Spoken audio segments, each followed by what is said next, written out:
ಎಲ್ಲರಿಗೆ ನನ್ನ ವಂದನೆಗಳು, ನಮಸ್ಕಾರಗಳು. ಯಾಕಂದ್ರೆ ಇಂಥ ಬೃಹತ್ ಸಭೆ 2 ವರ್ಷ ನಮ್ಮ ಸರ್ಕಾರ ಪೂರ್ತಿಯಾಗಿ ಕೆಲಸ ಮಾಡಿ ಯಾವ್ಯಾವ ಗ್ಯಾರಂಟಿಗಳನ್ನ ಕೊಡಬೇಕಾಗಿತ್ತು, ಏನು ವಾಗ್ದಾನವನ್ನ ನಾವು ಮಾಡಿದ್ದೇವೆ, ಆ ವಾಗ್ದಾನಗಳು ಎಲ್ಲನೂ ಕೂಡ ಪೂರೈಸಿ ನಿಮಗೆ ಕೊಡ್ತಕ್ಕಂತ ಸವಲತ್ತುಗಳನ್ನ ಈ 2 ವರ್ಷದಲ್ಲಿ ಕೊಟ್ಟಿದ್ದಾರೆ. ಇದು ಒಂದು ದೊಡ್ಡ ಸಾಧನೆ ನಮ್ಮ ಕರ್ನಾಟಕ ಸರ್ಕಾರದ್ದು ಅಂತ ಹೇಳಿ ನಾನು ಬಹಿರಂಗವಾಗಿ ಘೋಷಿಸುತ್ತೇನೆ. ಬಂಧುಗಳೇ, ಇದು ಅಷ್ಟು ಸುಲಭಲ್ಲ. ಒಂದು ಕಡೆ ಗ್ಯಾರಂಟಿಗಳು ಕೊಡ್ಬೇಕು, ಇನ್ನೊಂದು ಕಡೆ ರಾಜ್ಯವನ್ನ ಸುರಳಿತವಾಗಿ ನಡೆಸಿ ಎಲ್ಲರಿಗೆ ಸುಖ, ಸಮೃದ್ಧಿ, ಅಭಿವೃದ್ಧಿ ಅದನ್ನು ಕೂಡ ಮಾಡಬೇಕು. ಇವು ಎರಡೂ ಕೆಲಸ ಮಾಡಬೇಕಾದ್ರೆ ಬಹಳ ಕಷ್ಟವಾದಂತ ಕೆಲಸ.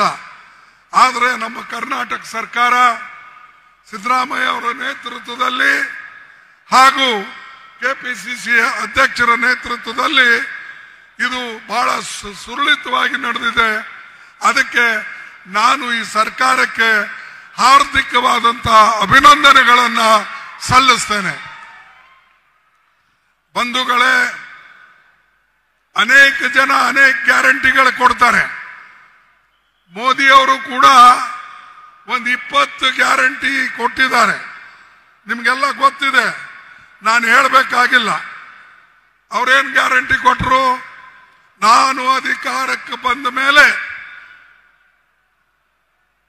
ಹೊರದೇಶದಲ್ಲಿರ್ತಕ್ಕಂಥ ಕಪ್ಪು ಹಣ ತಂದು ಪ್ರತಿ ಒಬ್ಬರಿಗೆ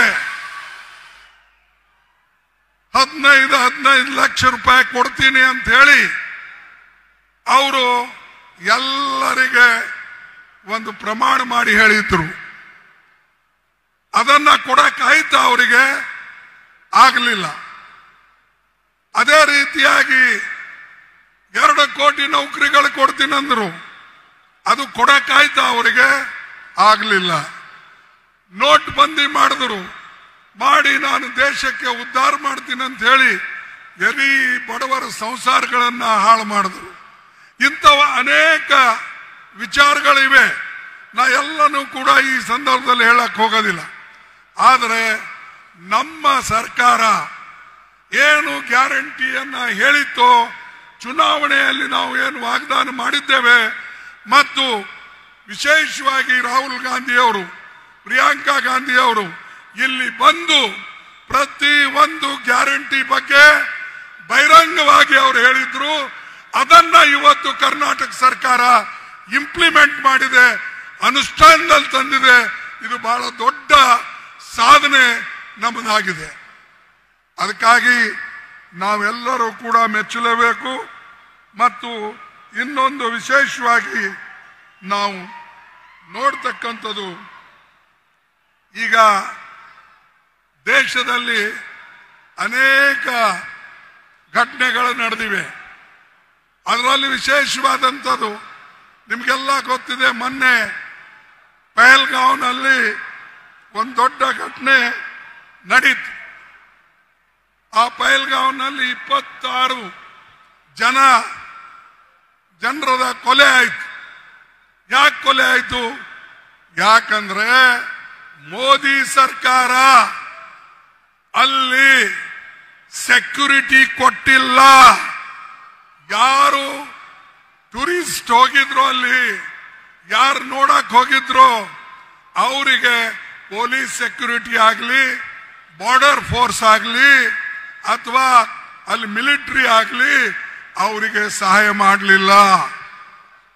ಅದಕ್ಕಾಗಿ 26 ಜನ ಕೊಲೆ ಅಲ್ಲಿ ಆಯ್ತು. ಆದ್ರೂ ಮೋದಿ ಒಂದು ಮಾತಾಡ್ಲಿಲ್ಲ ಅದ್ರ ಬಗ್ಗೆ.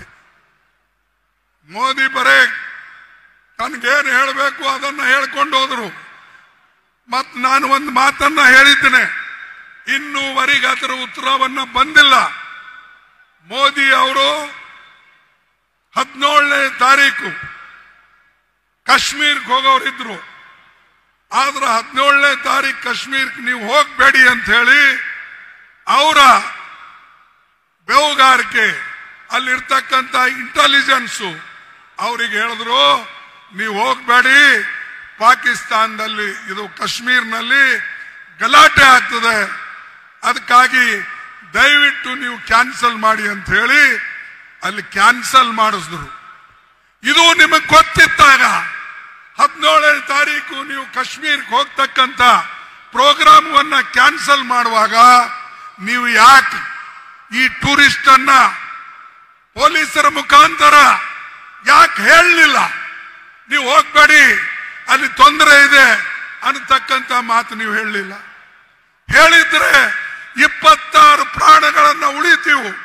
ಮತ್ತು ನಮ್ಮ ಈಗೇನು ನಾವು ಹೆಚ್ಚು ಕಡಿಮೆ ಚುಟ್ಪುಟ್ಟು ಯುದ್ಧಗಳು ನಡೆದಿವೆ, ಅಥವಾ ನಮ್ಮ ಪಾಕಿಸ್ತಾನ ವಿರುದ್ಧ ನಾವೇನು ಘರ್ಷಣೆ ಮಾಡ್ತಾ ಇದ್ದೇವೆ, ಪಾಕಿಸ್ತಾನ ಕೆಲಸ ಅಂತೂ ಯಾವಾಗಲೂ ಬರೇ